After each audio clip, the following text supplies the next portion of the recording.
அவன் கொஞ்சம் ரெஸ்ட் எடுக்கட்டும். இப்ப பார்க்க வேண்டாம். நீங்க 2 பேரும் போய் முதல்ல ஃப்ரெஷ் அப் ஆயிட்டு வாங்க. கல்யாண பொண்ணு வீட்டுக்கு வந்திருக்கான்னு தெரிஞ்சா நம்ம ஃப்ரெண்ட்ஸ் ரிலேட்டிவ்ஸ் எல்லாருமே உன்னை பார்க்க வருவாங்க. அர்ஜுன், நீ அவளை கூட்டிட்டு போப்பா. சரிம்மா.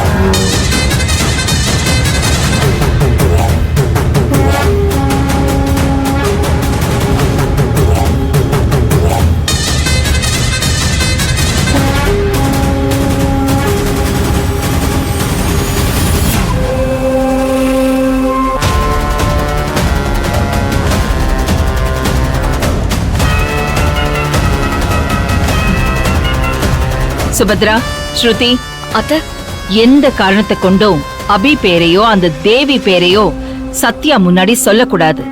Be careful.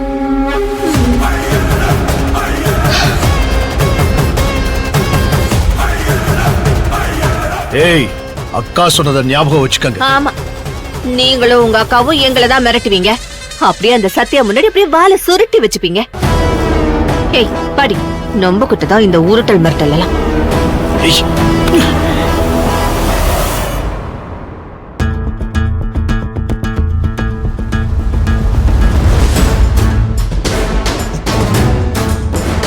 அண்ணி, ஜூஸ் அங்க வச்சுட்டு போ.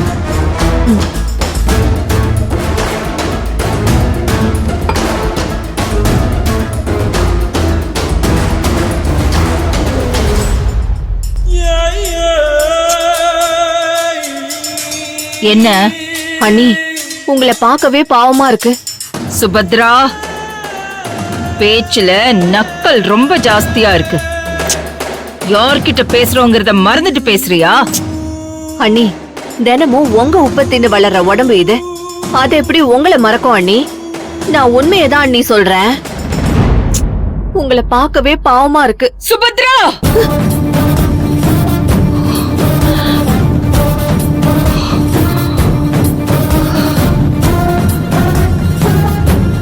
ஏன் அண்ணி இந்த ஆவேசமும் ஆக்ரோஷமும் மண்டபத்துல எங்க அண்ணி போச்சு? நான் கல்யாணம் பண்ணி இந்த வீட்டுக்கு வந்து 18 வருஷம் ஆச்சு. உங்க முன்னாடி நின்னு பேசணும்னா இப்பவும் நான் பயந்துதான் பேசிக்கிட்டு இருக்கேன். ஏன் அண்ணி, என் புருஷன் உங்க தம்பிதான். இன்னி வரைக்கும் உங்களை எதிர்த்து ஒரு வார்த்தை பேசிருப்பாரா சொல்லுங்க? அண்ணி, நீங்க எனக்கு சாமி மாதிரி. உங்க கண்ண செய்வ வச்சே நீங்க என்ன நினைக்கிறீங்கன்னு நாங்க கண்டுபிடிச்சிருவோம். உங்களுக்கு தேவையானத எல்லாத்தையும் நாங்க பார்த்து பார்த்து செஞ்சுகிட்டு இருக்கோம். அப்படி ஒரு உயரத்துலதான் நீ உங்களை வச்சிருக்கோம். ஆனா அந்த கல்யாண மண்டபத்துல உங்களை பார்க்கும்போது அப்படியே சர்க்கஸ்ல வர ஜோக்கர். அக்கா முன்னாடி நிக்க கூட தகுதி இல்லாத நீ அக்காவை குறை சொல்ற அளவுக்கு வந்துட்டியா? கண்டம் தொண்டமா வெட்டி போடுறதுக்கு முன்னாடி அக்கா கால்ல விழுந்து மன்னிப்பு கேளு. ஏய், மன்னிப்பு கேளுங்கற. சேது, அவ பேசட்டும்டா. பேசட்டும். பேசி முடிச்சிட்டியா? இல்ல இன்னும் பேச வேண்டியது இருக்கா? இல்ல அண்ணி, நீங்க கோச்சுக்கிட்டாலும் சரி. நேத்து வந்தவ அந்த சத்யா, அவதான் மருமகளா வரணும்னு ஒத்த கால்ல நின்னு நீங்க கூட்டிட்டு வந்தீங்க. அதுக்கு அவ உங்களுக்கு மதிப்பு கொடுத்தாளா? இல்ல மண்டபத்துல உங்களை மாமியாருன்னு தான் மதிச்சாளா? மண்டபத்துல கால்ல விழுந்து ஆசீர்வாதம் வாங்கும் போது கூட உங்களுக்கு அவ முன்னுரிமை கொடுக்கலையே. யாராரோ கல்யாணத்துக்கு வந்தாங்க, என்னென்னமோ நடந்துச்சு. பாம்பு வெடிக்கிற மாதிரி எத்தனையோ விஷயம் நடந்து முடிஞ்சிச்சு. ஏதாவது ஒண்ணுல உள்ள புகுந்து ஒரு கேள்வி கேட்டீங்களா நீங்க?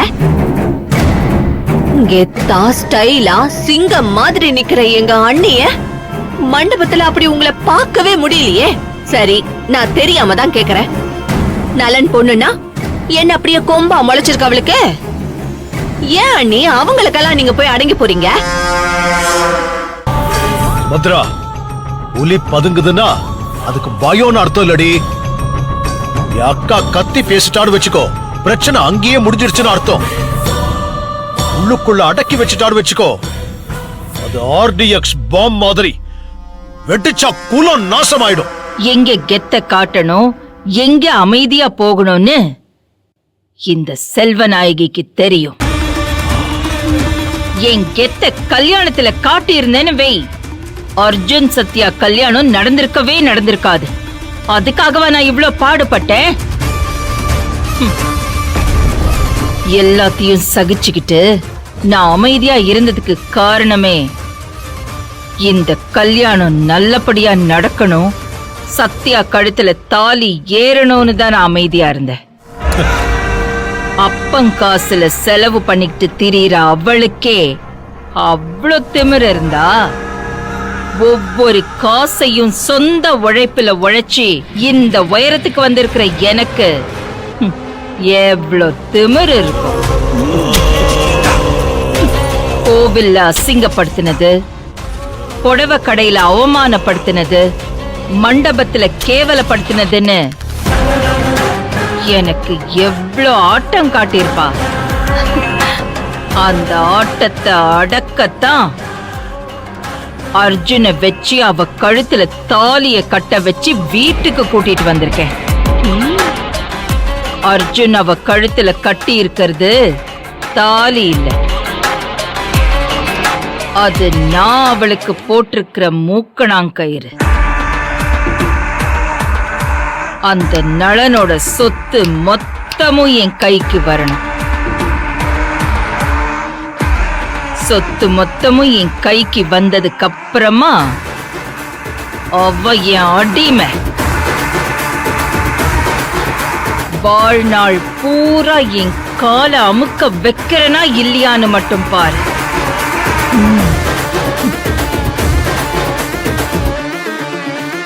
அது வரைக்கும் கொஞ்சம் ஆவேசப்படாது. அவளை கொஞ்சம் விட்டுதான் பிடிக்கணும். சுபத்ரா, இப்ப புரிஞ்சுதா புலி ஏன் பதுங்குதுன்னு? புரிஞ்சுச்சுங்க. இப்பதான் பழைய செல்வநாயகி அண்ணிய பாக்குறேன்.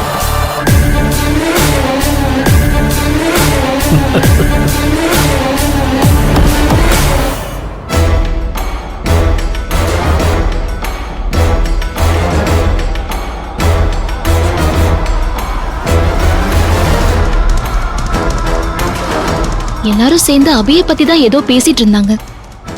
நாம போய் நின்னதும் செல்வநாயகி சட்டுன்னு அபி பேரை மாத்திட்டாங்க.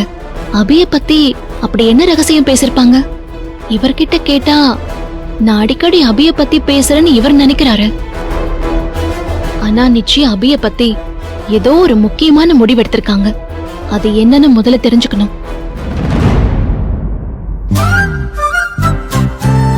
சத்யா, என்ன பண்ற? டச் அப் பண்றேன். டச் அப் பண்றியா? அப்போ நானும் உனக்கு கொஞ்சம் டச் அப் பண்றேன். இங்க டச் அப் பண்ணிக்கலாமா? இங்க டச் அப் பண்ணிக்கலாமா? இங்க டச் அப் பண்ணிக்கலாமா? இங்க ப்ளீஸ் அர்ஜுன், அர்ஜுன். அங்க எங்க சத்யா? அர்ஜுன், சத்யா, போதும் போ. ஏய், நீ என் பொண்டாட்டி ஆயிட்ட Sathya. 100% ownership, copy rights, digital rights, இந்த வேர்ல்ட் ரைட்ஸ்னு எல்லாம் போதும் போதும் போதும். மனசுல இருந்து அப்படியே ரொமான்ஸ் அண்ட் காதல் பொங்குது.